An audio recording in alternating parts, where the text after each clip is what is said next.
Tagal nang ginagamit ang Pepper's Ghost effect kahit bago pa naimbento ang computer-generated graphics o advanced projection. Talaga? Akala ko modern technique lang yan. Hindi, ginagamit na yan sa mga lumang stage plays at pelikula at hanggang ngayon ginagamit pa rin. Lalo na sa mga horror houses, sa amusement parks at sa museums na may interactive displays. At minsan, ginagamit pa to para mabuhay muli ang mga namayapang artists. Tulad na lang ng nagper-perform muli sila Michael Jackson at Tupac Shakur kahit wala na sila. Totoo po ba yun? Oo.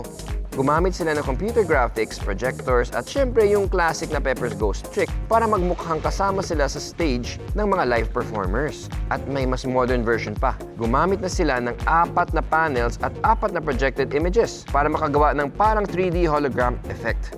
Bawat side may ibang viewing angle, kaya kahit saan ka tumingin, parang may totoong figure sa gitna. Ang high-tech na pala. Pero kaya ba yan gawin sa bahay? Actually, oo. Mas simpleng version nga lang. Kailangan lang ng laptop, projector at isang sheet ng plexiglass. Yun lang po? Oo, itutok mo lang ang projection sa plexiglass. Hinaan mo ang ilaw sa paligid at ayun. Astig! Multo effect gamit lang ang science at konting ilaw. I believe! believe!